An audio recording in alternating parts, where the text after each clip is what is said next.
All right, my name is Aaron Rhodes, and you're listening to the Shuttlecock podcast. We're sponsored by the Vinyl Underground at Seventh Heaven, offering new and used vinyl at 76 and Troost in Kansas City, Missouri. This week on the podcast, we have Cameron Capers from Beyond the Sound. How you doing? What's up, man? How are you? Pretty all right. Yeah. So where to start? Yeah, it's weird interviewing. I'm usually doing this too. So. Yeah, no, I always there's like a just the smallest difference in doing it like with someone that you've known for a minute, then someone Right. that you've never met, and then just all the stuff in between. But yeah, we've known each other a few years now, like maybe like 3 or 4 almost. Maybe 5. Yeah, it's been a while. I think 2015, 2016. So. Yeah, maybe we met. Okay, well we'll get back to we'll jump to that in a moment, but I guess we can start with just childhood music stuff. I usually give it a start there. So Same.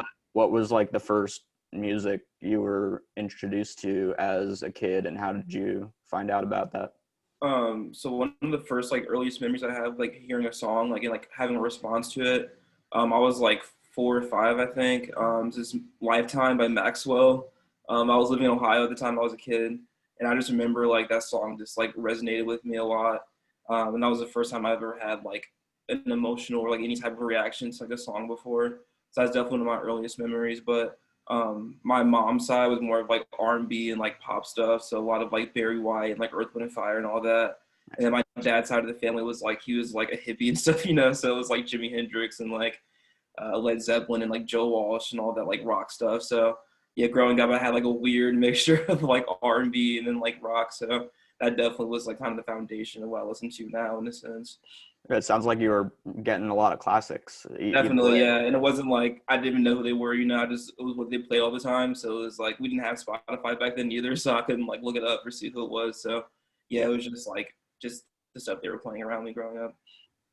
Oh yeah, and I guess where I usually go from there is like, so like you have this kind of foundation as a kid, but when's the first time that you really like kind of discover like different music for yourself? That's a good question. I would say probably like fifth or sixth grade is when I started to kind of like venture out on my own a little bit.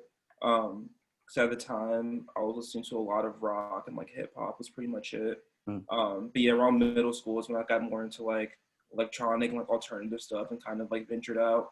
And I think listening to like rock and R&B growing up kind of gave me that like foundation of like, oh, this is kind of connected to this. So it's kind of like as I got older, I kind of just kind of snowballed and listened to different things. Hmm. So where were you like? Were you just like on the internet and finding all the alternative and electronic stuff yourself, or? Yeah, or like my friends would tell me about certain stuff too. And then I think around eighth or ninth grade, I started going to concerts more too. So that definitely helped a lot. Like opening bands and stuff, I'd find new bands I never heard of before. And then like obviously streaming services helped a lot too. So I definitely just kind of went into like just a whole, started just discovering new stuff. And even today, I still go back and I've been listening to more old stuff that now I've gotten older. So because a lot of stuff I couldn't listen to growing up, it was like super explicit. So now that I'm old, I've been listening to like a lot of like old Jay-Z and like old rappers, and like I've been getting more into punk music too recently, which I know you're very well versed with that. But yeah, it's just cool kind of learning more about like not only Black history, but just how music has evolved over the past 50, 60 years. So yeah, there's been a lot of learning over the past few years for me for sure. Oh yeah, and I always forget how old were you when you moved? Because you grew up in Ohio and you moved Yeah. to Kansas City after a while. We moved here. It was like 2006, 2007. So I've been here longer than I live in Ohio, which is weird because Mm. I, grew up there. But yeah, I've been here since 2006. I think the summer, yeah, I've been. So yeah, it's been a And while. so when I'm guessing when you were in Ohio, you didn't know maybe that much about like local musicians from Ohio. No, No. not at all. Yeah, I was still really young. So I was like, yeah, I moved here. I went to the fifth grade, like once we moved here. So yeah, I was still young, so I wasn't really listening to like any local stuff.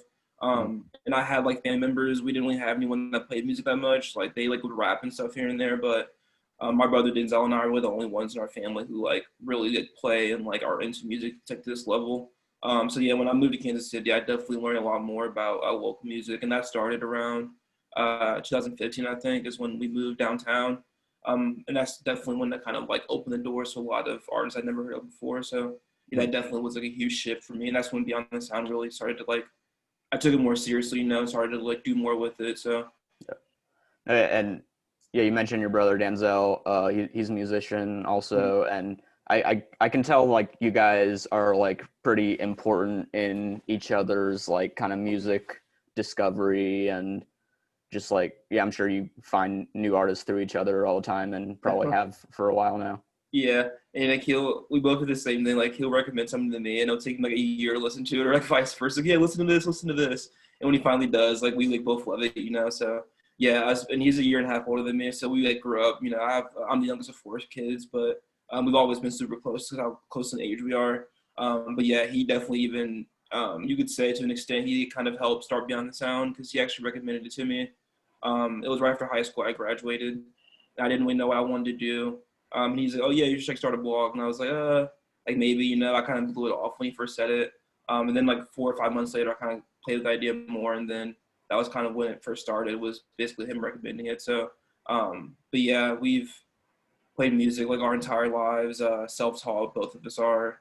But I haven't played music in years, but he still produces the stuff, obviously. But I've done more of like the blog and like working in venues and stuff. So at some point we kind of like took different paths, but we still, have the same passion for it for sure. Yeah, because but you were in a band locally at one point, like when you're still a teenager. Yeah. Yeah. Yeah, the Incalibable Kings was a band name, which in hindsight is not a great name. But yeah, that's so crazy you mentioned that because like being in bands in high school really taught us a lot more than that probably gave credit for. Like we were in high school, like hitting up like promoters and stuff, and like doing shows. Like our drummer, the original drummer Zach, his neighborhood they had like a clubhouse, and we would like rent it out and like invite our friends and have shows there. And we're like sophomores in high school. So yeah, like in a crazy way, that band really taught me a lot about like how like, working with other people. Like managing a band and like figuring out like what works and what doesn't work. So yeah, that was definitely like a huge learning process for me, and it still has taught me a lot into this day for sure. And were you playing guitar or bass I was or? playing bass. I Okay. played keyboard for a little bit too. Nice. But yeah, that was really cool. There's definitely some embarrassing videos of me on YouTube if you want to go look at them. But I might have no, to. yeah, yeah, they're talented dudes, and like it's just so crazy how much we had that drive and at a young age like that, to even like start a band and like really take it seriously. Mm. So yeah, and I still talk to the guitar player Scott. I'm really close friends with him. But yeah, that was a long time ago, but definitely taught me a lot. Yeah. No, and they still play as the UK's now, right? I think they may have broken up. I'm not sure. Mm. But I know one of the members started a new band, so I'm not really sure what they're doing. But I know that they're all playing music to some extent, but just different projects probably at this point. Mm. So yeah, what you mentioned like when you kind of moved closer to downtown, like around the end of high school is when you kind of started to like learn more about Kansas City's music scene. What was some of like the first local acts that you were interested in or familiar with? Wow. One of the first ones was Kai Colors, and I just interviewed him actually for Beyond the Booth, this podcast I started. Yeah. Um, I was actually at a party. It was like a get together, and someone was playing one of his songs. I was like, "Oh, who is this?" And someone told me about it. And that was really cool, even at that time, to see Kansas City behind him that much. He was at a young age like that. And so yeah, Kai was one of them. Zarin Michael was another one. Aaron Alexander, Alexander Preston, all of them. We even did some shows together at some point with Danzell's old band brother too, which was really cool. So yeah, there were definitely a lot of rappers were the first bands. Youth Pool was another one that I got into pretty early. Yeah. And yeah, I didn't realize how diverse the scene here was until I moved downtown. I thought it was basically just like a bunch of rappers in Kansas City, and that was it. But there's definitely a lot of different types of musicians here. So, and that's even gotten more so over the past few years as well. Yeah. And so yeah, you started Beyond the Sound just after high school. Yeah, 2015, 2016, around then. Mm. So you you say that Danzell like gave you the idea to he told you that you should start the blog. Mm-hmm. Like what do you think finally like motivated you to do that, and like what got you excited about like doing it in the first year or two? I think just my passion for music. It was like I loved it so much, but I didn't have like an outlet to talk about it or anything. So I think that was a huge part of it for sure. But also when I first started, I actually just had like a Tumblr page for it, Mm. and I was like, no, this isn't really working out. So after a while, I switched over to like an actual website to have like just more like interactive and like just more spread out everything. But yeah, I think just wanting to like kind of have a voice, especially being black, and like the music I listen to is so diverse. I wanted to kind of give a voice that may have not been here before, and kind of give people like a different perspective than I haven't thought about before either. Because I've listened and like played music for so long, it's like I thought it would be cool to kind of have something new and fresh maybe that I can bring to the table that hasn't been done here before. So that was definitely a huge part of it as well. Mm. Do you think like your motivations for doing the blog has changed much over the years, or do you still is it still kind of that core like mission that you just talked about? Yeah, for sure. I definitely have learned more like wanting to kind of expand it more and kind of make like hopefully turn into a business one day. Because right now I don't really make any money off of it. I just do it more like just for the passion of music and all of that. But yeah, a long-term goal for me will like to kind of be able to brand like monetize the website and the podcast and stuff like that. But also I want to learn more about all of that first before I just jump into it. But yeah, I would definitely like to kind of expand it. Also, I want to be able to hire my friends more and like have them do stuff, but I don't want to be the guy that is like, oh yeah, like you just do this for me and like I'll give you some exposure or whatever. Yeah. Like I'll be able to pay my friends, like help them out too. I get like their services are important too. So yeah, that's definitely a dream of mine, be able to like invest in my friends and like kind of help them out as well. Mm. Oh Yeah. yeah, and in the last couple of years, you've also been doing some like venue staff work at like the Truman and the Midland. Mhm. Um, what like would you say that you've learned a lot from having those jobs, or like has your perspective on like music industry and media like changed through doing that? Yeah, definitely. Yeah, and I'm definitely so grateful for that because, like I said, like we didn't like go to school or college for any of this. Like, we just really just did it off the basis of like our passion and love for music. And it's actually crazy. The first job I got was at the Truman, and it was before they were even opened up. I just hit them up. They posted on Facebook they were coming here, and it was like a shot in the dark. Basically, I just hit them up. Okay, this is what I'm doing, and I wanted to work in the venue. And Matt Phillips, actually, he's in Tennessee now. He hit me back up and basically offered me a job, and that was just so cool, for him to kind of take a chance on me like that when he didn't even know who I was. But I think he can kind of see that I was passionate about it and I wanted to learn more. So I think that was a huge part of it. But then the Truman was 2017. I started working there, and that kind of led to a job at the Midland because Neil Smith is another guy. He works here. He kind of gave me a job there, so it kind of all like was a chain reaction type thing. But yeah, man, I've learned so much from working at venues. Like the box office has been huge for me, just learning how everything works. Doing merch has been really cool to like interact with people and kind of see how they like do stuff like in and out in the night and all that. I've done some VIP assistant type stuff too. So yeah, that was definitely like a huge confidence booster for me because it kind of validated what I've been doing so far, and it was like people could see that I was taking it seriously and working hard. And so yeah, it was definitely discouraging beginning of the year. I had some stuff planned to do more venue stuff, but obviously COVID kind of shut everything down. But yeah, hopefully if things do kind of open up next year, I would like to get more back into that because I definitely felt like I was finding my footing with it and really building momentum. But obviously, like I said, COVID kind of fucked everything up. So Do you, no, yeah, and do you think I don't know, would you say that the pandemic has changed like your own listening habits, or like anything about how you interact with music other than the fact that like you can't go to shows right now? yeah, it has. There's definitely I felt like a level of uncertainty this year for sure. Like I said, me working in venues, like I was making money from that, obviously, in the blog I'm not. So I was definitely kind of veering more into doing venue stuff more, just because I was making money off of it. So yeah, I've definitely felt like a level of pessimism, around everything that's going on, just because we don't know what's going to happen next year, if live music is going to be a thing or not. So it's definitely been hard to kind of plan for the future. But when it comes to listening to music, not really. I've been thinking about it. I feel like I've listened to more local music this year than like anything else, which is surprising. But there's been so many great releases this year, so it was like I think like even though the pandemic's been terrible, I think local music has been doing really well. There's so many musicians here doing really cool things. So I will say it's been hard to listen to music and get excited about it sometimes. Like some days I just don't really care, to be honest. But overall, I'm very passionate about it. It's just this year, obviously, it's been so crazy. It's kind of hard to keep that excitement sometimes. We don't know what's going to happen in the future. Yeah. Yeah. And what I don't know if you're working on any kind of like year-end list or anything, but like, do you have like a handful of favorite local releases this year you wanted to mention? Definitely. Well, yeah, I was going to do one, but I don't really know how I feel about it at this point because I've been thinking about that, and it's like I don't know. I think it's important to let people's music speak for itself, but it's not bad obviously to have an opinion and like write about it, obviously. Mm.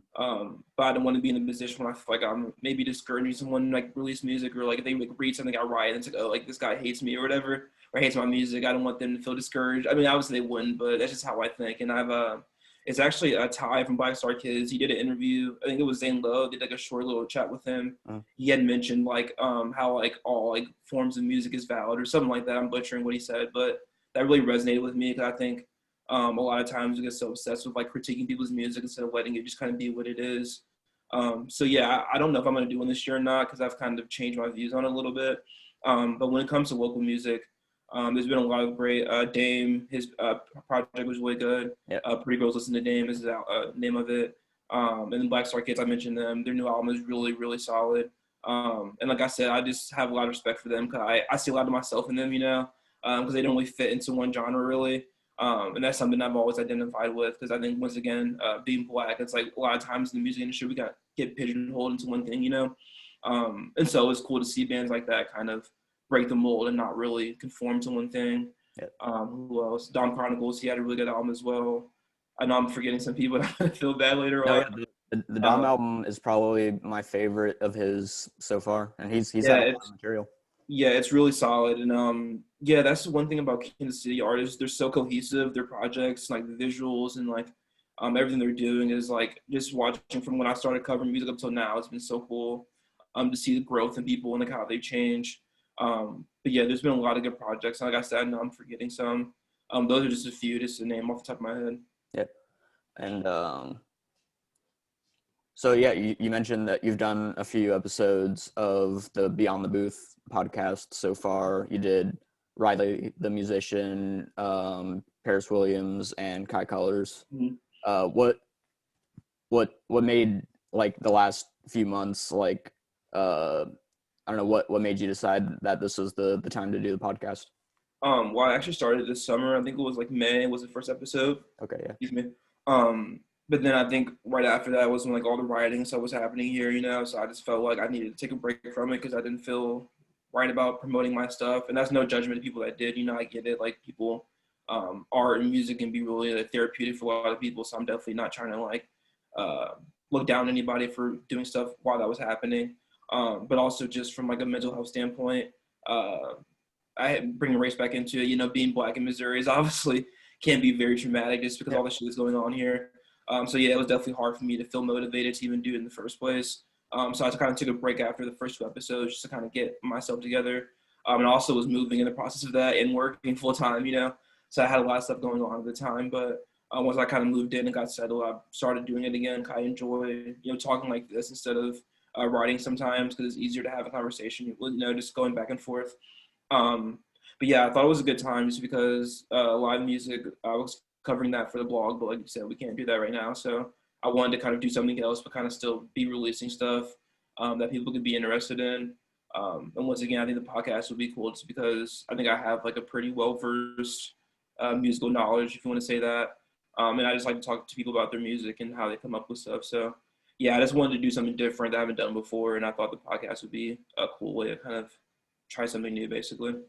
No, yeah, and I think I enjoy having because you launched the Beyond the Booth this year, and then Andre also launched the Saber podcast recently. Yeah. So, and I know we're all gonna have like a handful of the same guests also, but I'm gonna like I hope that all three of them are like functioning at the same time, just because like we're all gonna ask questions that I think the other ones may not bring up. And Exactly. so I think like like, you know, having one like blog or podcast covering local music is like, you know, of course it's better than having no one cover it, I but like agree. to having like a handful of different voices involved in doing like local music journalism is something I think that's beneficial to a scene in the end, just because you get all those different perspectives.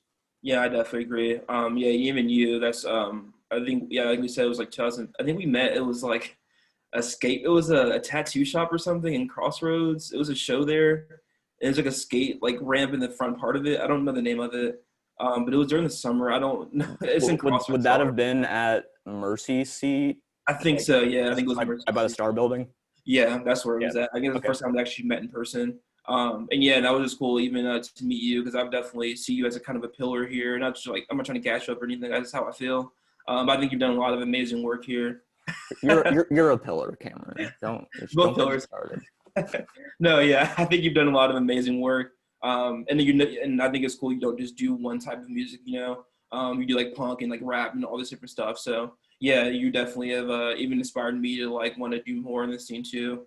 Oh, I appreciate that, man. Yeah, and then Andre, like you said too, that's really cool to have different perspectives and different sources because it kind of cultivates the culture here and gives a voice and kind of spreads it out. Because I don't know if you saw on Twitter like the whole Grammy thing when the nominations came out. I was just thinking about that. Like, I don't know why people care so much. Because like, I was thinking about I can list off like artists from Kansas City that deserve a Grammy more than someone else. So it's like Mm. I kind of wish people would get out of that mindset of like trying to reach like this. Like, I need to get this award to validate my art. I think you should just kind of be proud of what you're making. I think Kansas City has a lot to be proud of for sure because there's a lot of amazing music coming out of Kansas City right now. Yeah, no, I mean, I think since I come from kind of the world of like punk and hardcore, like I like off the bat don't care quite as much about like institutions like the Grammys and stuff Right. like that. But like I definitely get the like wanting to, you Mm-hmm. know, be recognized on a national or an international level, and that is like one of the very like um I don't know, it's something that everybody knows about. Like, oh, you can tell your family that you have a Grammy or Right. like all that stuff, and people will be like, oh, that's you're actually a big deal. Like, because you can't Yeah. really quantify it in other ways sometimes when you're successful in like music or the arts. Mm-hmm. But no, yeah, I think there are plenty of Kansas City musicians that will have their shot at it in the Yeah. not No, too distant I future. think the next like I would say probably 5 years. I think there's gonna definitely be like a kind of like an opening of more local artists getting that national and international recognition, like you said. Mm, Like even once again bring up Black Star Kids. You just interviewed them too. Them getting signed Dirty Hit that was so cool to see that. yeah, Because there's not a lot of artists here that get signed to big labels like that. And obviously getting signed to a label doesn't like it isn't like it doesn't have to happen basically, but it's still cool to see that yeah, especially a black group like that too. That meant a lot to me just to see that. But yeah, I think the next couple of years there's going to definitely be more artists here that are getting that bigger attention. They definitely deserve it. Like I said, Kai Colors is another example. Like I've said since the first time I saw him, like he has a star quality.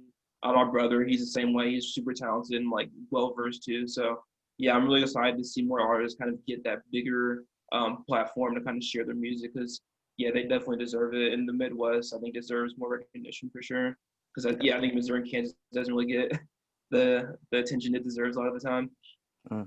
No, yeah, and I think yeah, on both ends having like more like traditional hip hop breakthrough like through someone like Kai or Dame or a handful of other guys will be really cool. I think it feel if you know it, I don't know, we're both two Kansas City guys, so I guess we're a little biased, but it Right. does feel like somewhat inevitable that one of them or a handful will break through. And then, yeah, on like the kind of like poppier indie and with Black Star Kids, to see Definitely. that door kind of opening for people making music like that is really cool to see already too. Right. Yeah, when I interviewed Kai, he mentioned that like the huge reason why he does what he does because he wants to inspire like people younger than him, and that's the same thing for like yeah, like that's why I do too. Because like I want to see like, people younger than me, like oh yeah, like this kid from Kansas City, did what I want to do. And that means more to me than like the accolades and like all that other stuff. I just love music and I want to be able to share my thoughts and opinions and kind of give someone else like, oh, I never thought about that, or like kind of challenge the way they think about stuff. Yeah. Because there's been a lot of times in music where it's challenged the way I think about things. And so yeah, that's a huge part of it that's so rewarding to me. So yeah, I'm definitely excited to see what's going to happen in the next couple of years for sure. Can you think of any specific moments where you've been like challenged or changed the way you thought by like someone in music like that? Definitely. Yeah, one of the first albums, I think it was 2010. I could be wrong. Foster the People, their debut album. That was a time where I wasn't listening to a lot of alternative stuff. But that album really challenged my mind when it comes to like what a pop album can be and what like electronic album can be. Because they mixed in a lot of stuff I'd never heard before. So that was definitely one of the first times where like I really had to like challenge myself. And it was like I've noticed the music I don't like at first usually ends up being my favorite songs down the road because it kind of challenged me. Like, yeah, I don't like this. And then the more I listen to it, I kind of unpack it more, and it's like, wow, this is really good. So, yeah, that was definitely one of the first albums for sure that really challenged my way of thinking. And another one too, Led Zeppelin. I know that's kind of a good example, but a lot of their timing was really crazy. Mm-hmm. I never heard like kind of weird time signatures before. So I was like, whoa, like what is this? And that connects to hip hop music, like beats and stuff. So yeah, there's a lot of like little things that happen that kind of like sparked my interest and made me think about things differently. I don't know if you've watched on Netflix. It's called Hip Hop Evolution. Yeah, no, Yeah, it's really good. And they had an episode about producers and the Jay Dilla part where they were talking about how he didn't like use a metronome and stuff, and a lot of his beats were kind of off beat. Like that kind of stuff is so cool to me because it kind of shows like little imperfections in music that make it personable and like interesting. So yeah, those are like a few things like that that have definitely kind of changed the way I think about music. No, yeah, you mentioned Foster the People, and I definitely saw them one year at Buzz Beach Ball, and Yeah, like same. I've it's they're not a band that I like listen to on a regular basis, but Mhm. I mean it was a fun enough show, and like and so yeah, you do end up covering like a lot of kind of like indie pop and like kind of like even I don't know. I like that even though some of that stuff isn't stuff that I listen to, Mhm. like the only other like real like local voice for like local platform for that sound is like formerly known as 96.5 The Buzz. I know they just did their weird rebranding Right. through their ownership. They're Mhm. all 96.5 KC now. Okay, I didn't know And that. no, yeah, it's weird. Yeah, I But haven't like listened just to have like an outside voice like weighing in on that sound, so it's not just like the one radio station that has a say in that exactly. music is something I value, Right. and like to have like an outside voice like in every little like kind of niche in a city's music scene is something I see as like a positive. No, I definitely agree, and even them, yeah, they were supportive of like even things we were doing, like when I was in different bands and stuff. Mm, But I think stuff like that, with the Buzz to be specifically, is like I think there was a problem with like a disconnect between what they were listening to and what the like audience here in Kansas City wanted to listen to. mm, But I do get a lot of radio stuff, like it's based on labels and all that, so I get all that. yeah. But I do think, yeah, there's like a disconnect where it's like they're like bringing bands to people who don't really care about, have already seen before. And that's why it's so important for me to like introduce bands people they don't know about or like that didn't hear about before. So it's like I think it's important to like kind of cover a broad spectrum and not just like, oh, this one big artist, that's doing really well. It's like talk about them all the time. Like I think it's better to like talk about different people because they're like, oh yeah, I want to see that person like when they come here now, like not just the same 10 bands over and over again, because that doesn't really add any depth to the scene at all. So yeah, I do agree that it's important for me to kind of give a different perspective and yeah, just a different voice to the best of my ability. Oh yeah, and you mentioned that yeah, the Buzz was they would play. I think during the Homegrown Buzz, Mm-hmm. they were playing some of Brother, which was your brother Yeah. Danzell's old band, Mm-hmm. and you were kind of like managing them, working with Mm-hmm. them. Um, and Danzell's also doing like solo music right now, right? Yeah, As a middle under child. Middle Yeah, that's the name Child. of it. Yeah, and you're I'm you've been working with him on that and like trying Yeah. to get him press and everything. What's that process been like since he started doing the solo stuff, and like what do you see like coming next for it? It's been cool. Cause yeah, like I said, after high school, I kind of stopped playing live music. I was in like a fielder bands, but they didn't really pan out. It was just like for fun, basically. But I started managing. That was really cool because it was definitely a challenge. But it definitely kind of helped me actually beyond the sound a lot. 'Cause I was talking to like booking agents and like press people, you know. So that was kind of cool to learn more about that. And then like going to venues and actually seeing how everything is set up. And that kind of parlayed into me eventually working at venues, you know. But yeah, it's definitely been challenging just because live music is such a huge part of, you know, bands and the way they get exposure and everything. Because obviously social media can help a lot, but for me, live music is so important because it kind of separates, because anybody can sound good, obviously, in a recording, but live music really sets the tone of like how a band really is or an artist. So yeah, it's been cool. He's also working at some of the studios here too, so he's been like just writing on the side. But yeah, next year we're definitely just gonna start just pushing it more and doing more stuff. Like I said, with live music, everything is so up in the air right now. It's hard to plan like super far ahead. But yeah, really just making music and yeah, just trying to work with more people. Like once again, I brought up Kai, but in the interview he actually mentioned what I wanted to work with him, so that would be cool to see that because they're like kind of two different worlds, you know. Like Yeah. Danzell's style is different from Kai's, so that could be a cool collaboration. And I would love to see more of that happen here, just with different people. Like I remember Gabe from Black Star Kids, she tweeted about wanting to rap more. That would be cool to see her, you know, rap with like someone from around here. Yeah. That kind of stuff is interesting to me. So yeah, really just trying to build on what I've learned already and kind of be able to be a better manager. My biggest thing right now is trying to learn more about like engagement and like social media and like marketing and all that. So I've been doing some research like at home, you know, just learning more about it and trying to figure out what my next steps are going to be. But yeah, for right now, definitely next year, just yeah, releasing music and hopefully playing live music if that's an opportunity we don't know yet, you know. So Yeah.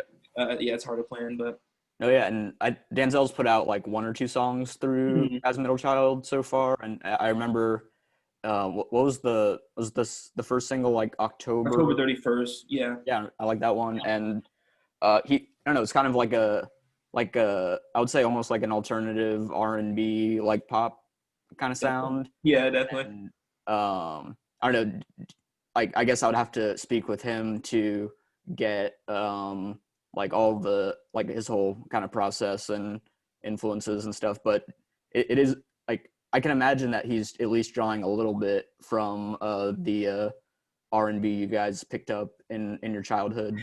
Definitely. Do you end up Um, talking about like some of that throwback stuff, like when you're talking about his music and stuff? yeah, definitely. Yeah, we both love R&B and rap. Usher, we grew up, you know, Usher was big. Yeah. Destiny's Child, like I said, Marvin Gaye, Earth, Wind and Fire, Luther Vandross. Like we grew up on all this old like R&B stuff. So yeah, you can definitely hear that. And I like you mentioned like all the different genres he kind of crosses over. Because like I said, I think it's cool that he kind of doesn't just stick with one thing. He can kind of diversify the type of music he makes. Yeah. But yeah, R&B was definitely huge part of our childhood. My mom, when we first moved here, actually, she got like free tickets to see Earth, Wind and Fire, and she didn't take me, and I was so offended. I'm like, Mom, like, why are you taking me? I wanted to go, but it's like her and her friend. You know, I was like in fifth grade. I'm not gonna take it like a kid. But yeah, I've definitely loved R&B. I think I tweeted the story already, but I growing up, we didn't have Spotify, obviously. And my mom played Hall and Notes a lot, and I didn't know they were white until like the fifth grade. So that was like a huge moment for me. I was like, oh my God, they're white guys. Like, yeah, I didn't know that. I'm guessing because most of the artists I listened to growing up were like black, you know. So that was kind of funny when that happened. But yeah, R&B definitely has had a huge impact in our lives, and it's like it's been cool. Like I said, kind of now that I'm older, I've like been going back and like listening to more stuff, like a lot of jazz, like Nina Simone. My friend Eli, he actually put me on to. Um, his name is Larry Hurd. He's like a house like EDM type artist. He's been really cool too. He's black from Detroit. So yeah, it's been really cool to just kind of learn more about the history of black artists in America and like how everything's really connected in a way we don't really think about. So it's been really interesting for sure. Yeah, no. Oh, and you know what? This is fully off topic now, That's but fine. well, I'll get back to that. It's funny. I said I'm not like I wasn't a huge Foster the People fan, but it's funny. I recently got a press email with an EP from one or two of the members of Foster the People doing like a new like post-punk thing. It sounded like some just like Joy Division type shit, and Okay. it was very good. I will have to find that and send it to you. Yeah, I didn't know about that. Oh yeah. Yeah, I haven't listened to a lot of their new stuff. I think the last album I listened to by them was their second album. Mm. What was it? I forgot the name of it. Oh, it's Supermodel. I think it's Supermodel. I Yeah, forgot. sounds right. But yeah, they're really talented. And yeah, like I said, they definitely challenged me a lot. When it comes to lyricism and music, just like the stuff we talk about. And definitely Supermodel even more so than the first album was like a lot more like sonically I guess expansive is the word you could use for it. But also Mark Foster's from Ohio too, so that was definitely a huge Okay. like inspiration for me too. You know, Yeah. I look up to them a lot. But yeah, that definitely is cool to like see them doing something new. You know, because I think a lot of bands get caught in this like trap of like either making the same music forever or like trying something new, then getting like called out for like, oh, I want you to do this. You know, so Yeah. I've definitely learned it's important for bands to just do what they want when it comes to being creative because people are going to be mad regardless. So you might as well just do what you feel is most true to what you're doing. Have you like?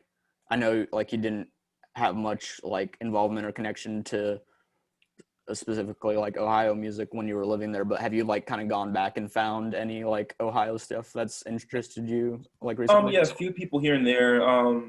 Not too many. Yeah, there's been some like they're usually bigger bands that are already like pretty popular though. Hmm. But there's even been like this one kid. I didn't look up his name. I forgot. But he like hit me up. He's from Ohio, and he found this blog somehow. And I don't think he even knew that was from Ohio. But I told him like, yeah, I'm from there. And he was like I think 18 or 19. And I was like talking to him about music. So that was really cool to like meet someone younger than me and kind of help him out because he wanted to help with like like how to like do like production and stuff and like putting together press emails and all that. So I thought that was cool. Like he even found the website in the first place, but they were both from Ohio, you know. So that was definitely this year I think that happened. That was a really cool moment. But yeah, I haven't really seen too many bands. I need to definitely go back and look some stuff up. But actually, we were planning on going to Ohio this summer, but obviously COVID, we didn't want to travel. So next year we're gonna try to go in the summer. So it'll be cool to maybe go to some shows if it's a possibility and try to find some new bands. Yeah. No, and it's funny. I'm off the top of my head. I'm just trying to think of Ohio bands, but I think all I can think of is or Black Keys from Ohio. Yeah. Yeah, you into them at all? Is that? Yeah, their older stuff is really good. My friend from high school, he's actually in Untitled Kings too. He's the lead singer. I know. I haven't talked to him. I need to hit him up actually. But his dad saw the Black Keys in Ohio like before like, anyone knew who they were. It was like at some random bar, and it was like 10 people there. So that's a pretty cool story. He told me that.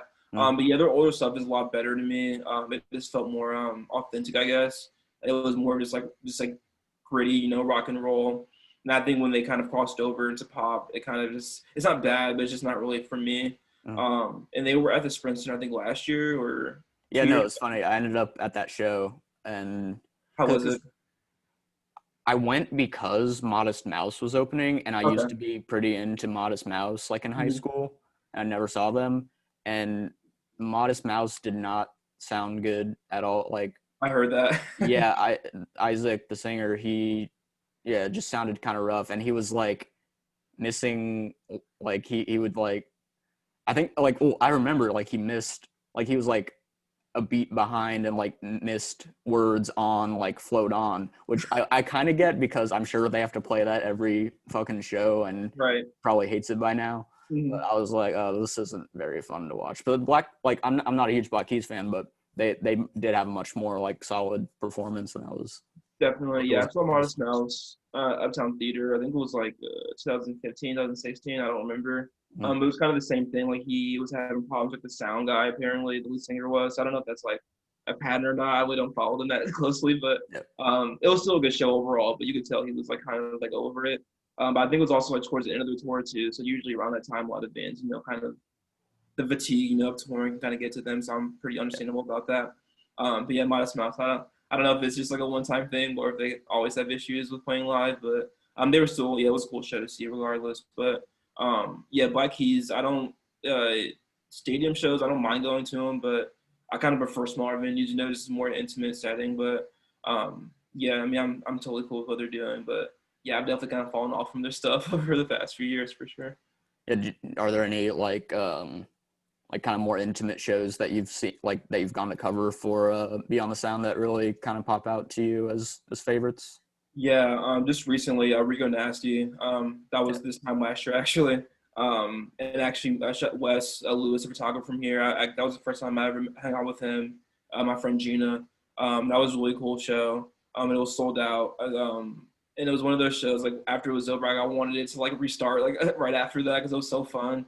But I think that weekend I heard his son's birthday or something, so I think that's why the show was shorter than usual. But it was still like I think an hour long anyway. It wasn't that bad.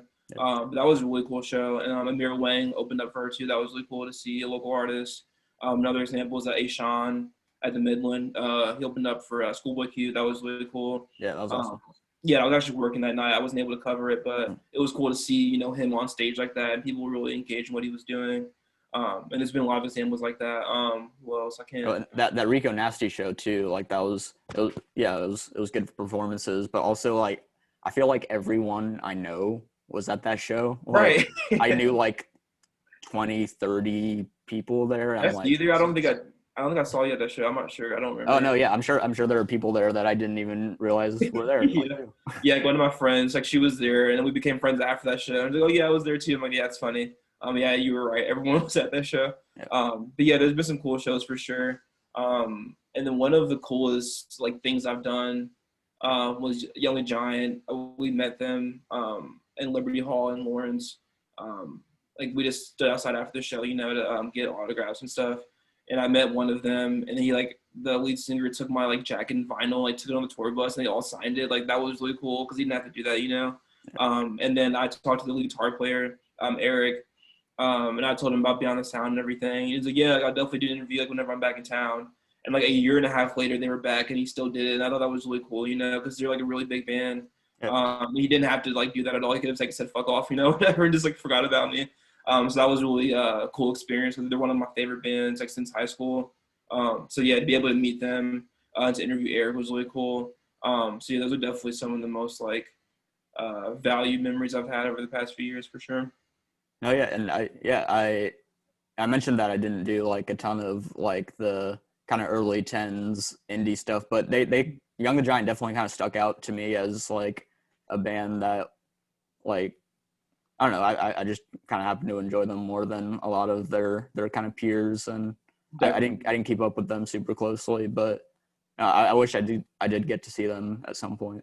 Yeah, I saw them at Liberty Hall, and then I saw them again at Power and Light. It's actually a funny story. I don't know if you remember Czar Bar across the street from Record Bar. I never made it there, but I knew about it. Yeah. Yeah, I've been to a few shows there. I actually won tickets to see Young and Giant there, but I was 17 at the time, so they wouldn't let me go in. I was so upset. Those are one of my favorite bands, and I think looking back on, I probably could have gotten in if I would have used more of my like savvy I have now. But I was so shy and timid back then. I don't want to like ruffle any feathers or anything, so I was just like, oh, forget about it. But yeah, that definitely still stings to this day because that was such a small venue, So to see one of your favorite bands would have been really cool. But I got to meet them and still see them multiple times, so it's fine. But that would have been a really cool experience. But I don't think Czar Bar is even there anymore. They replaced it with a restaurant or something. So yeah, it's definitely of the past. Did you ever end up sneaking into any shows? No, I got to go home or whatever. No, yeah. A little too shy. Yeah, I know.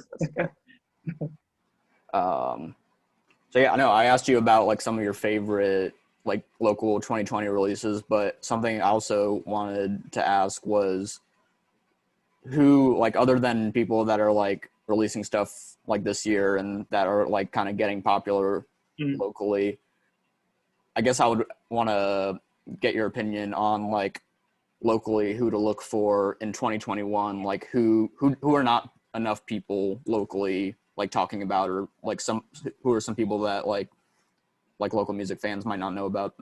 That's a good question. There's a few. I'm trying to think. I'm gonna actually look at my phone. There's a few off the top of my head, like Mild Lagoon. He's actually in Arizona now. He does like some pretty like interesting like electronic like type of like ambient type of stuff. He's really cool. We actually become friends recently too, so it's been nice to get to know him more. Who else? A good friend of mine, Lemerick, he's a rapper. He lives in North Kansas City. He's really talented. His friend, Sleepwalker, is his producer. He just released a project a few days ago, actually, and it's really good. Yeah. There's some other people. It's so hard to think off the top of my head. How would you describe Lamarck's style? It's just like very traditional rap, like a lot of stuff. But he's definitely tried. He's been doing more of like he's added more of like vocal stuff to his sound. I guess Drake would be the easiest person to compare it to. You know, Drake does that melodic type stuff, so he's been doing more of that too. But yeah, I think he definitely needs some.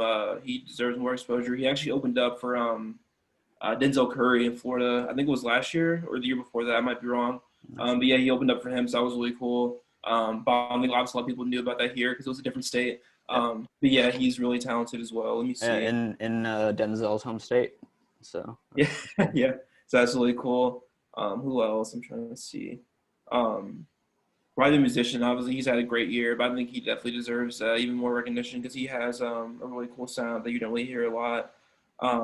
Yeah, he put out. Oh, what were you gonna say? Sorry. Oh yeah, he put out his Anna Kennedy EP. Yeah, that was this summer, I believe. Oxford Remedy. I think you interviewed them recently too. Yeah, they're really good. In Sydney, I've known her for actually a long time. Because she was her brother. My brother Danzell knew him, and our friends. Like, so she was basically like a friend and a sibling. So I've known her for like years actually. So that's been really cool to see her. Actually, like still doing music, you know, because she was like pretty young at the time, so she wasn't really playing anything. So I'm definitely excited to see what they do next. I'm trying to see who else. Oh yeah, they like even like between their first two singles they put out and their EP that they put out, they changed a lot, and they were telling me about how different already that their next release is going to be. So no, yeah, and I love it's that. definitely fun to watch like all the younger bands evolve in their early years like that. Like yeah, same with like LK Ultra. I don't know if you're familiar with them, but I've heard that name before. You should send me some stuff. Yeah, but that name sounds familiar. yeah, And then Aaron Alexander, he's obviously had some success, but I think he definitely deserves a lot more recognition. He's one of my favorite rappers, and his attention to detail. Like his new project that came out is really, really good. yeah, I was re-listening to Kush Love Effect the other day, and like I don't know what, like maybe I just wasn't looking in the right places, but I was just thinking about yesterday like how little attention that album got, and like Yeah, I don't know if they just like didn't care to push it really hard, or like they just didn't have like the right people to get it to or whatever, but right. that's still one of my favorite local releases. No, I agree. Yeah. He's been so consistent too. Since I've started like covering music, he's been one of the people I've always seen that's been doing stuff. But I know he's been like lying pretty low this year, but other than that project, obviously. But yeah, he's one of the most talented rappers I've heard, not even just Kansas City in general. So yeah, I really hope he gets more attention the next few years. I'm trying to see. Dame obviously has been really cool. His video has been doing really well on YouTube and stuff, so that's been really cool to see. Um, yeah, there's a lot of people. I know after we're done talking, I'm gonna think of like 10 people after we get off the call. Yeah, it's just a few people to name, but yeah, I just really think it's important. Like, I wanted to see people do well, you know.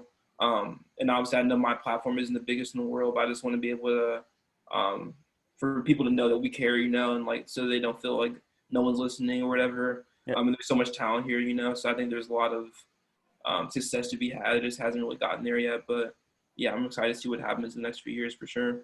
Yeah, and I guess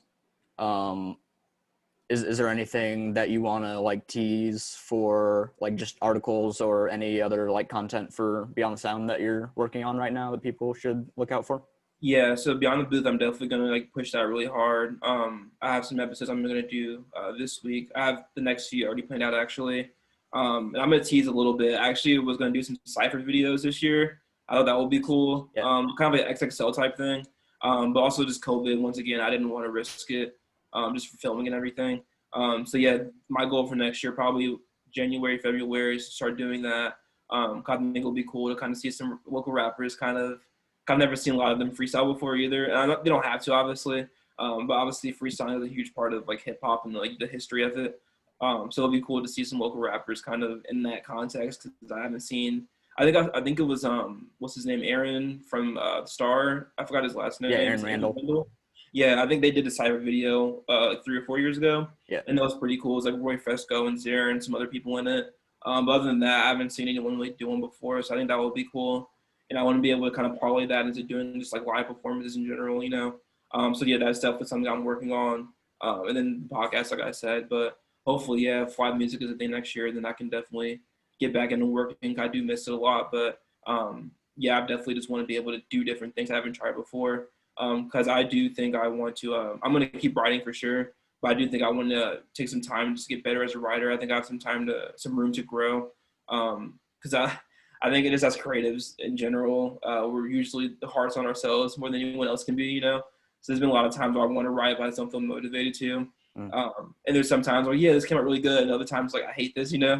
So it's like I'm trying to find still, even 4 years later, trying to find my voice really in a way that I feel like I'm coming across the right way, not just saying the same thing over and over again. Yeah. So yeah, I definitely want to take more time to kind of focus on my writing, but also do some stuff I haven't done before as well. Oh yeah, I'm excited to see like all the new podcasts and what you come up with next Definitely, man. year. You too. Yeah, where can people follow Beyond the Sound and find the podcast and everything? Yeah, so it's Twitter and Instagram. It'll be at BYD THESOUND, and the website and all that's on there. And then my personal one, just Cameron Capers, is the same thing, like just one word. I'm not creative enough to think of anything like a clever Instagram name. That's Like fine. all my stuff is just my name. I don't have it. I don't know what else to put. So yeah, that's basically where I'm at. I'm not even on Facebook anymore. I think I deactivated my account actually recently. I'm just so over Facebook. Good enough. Sick. It's just like a black hole of like nothing. So everyone just Yeah. yeah. So yeah, Twitter and Instagram is the best place to reach me. Beyond Sound. Yeah, that's basically it. And Beyond the Booth is on SoundCloud, but also Apple Podcasts. Yeah, and Spotify as well. Yeah, if you go to like Twitter, Instagram, the website's right there. So if you go to the website, like it's all there. So you can find everything in one spot. Awesome. Yeah, and people can follow at Shuttlecock Mag on Facebook, Twitter, and Instagram. I got shuttlecockmag.bigcartel.com, which is the web store. There's t-shirts, photo-zines, and buttons. Subscribe wherever you watch or listen to the podcast. I think that's it. Thank you for being on the show finally. It's been a long time coming. Exactly. Yeah, it's weird. Like I said, we know each other pretty well, so it's like it's weird. No, yeah, just the timing never really lined up, but right. I'm Yeah, glad we got to it. definitely, man. Awesome. Well, I will stop the recording now.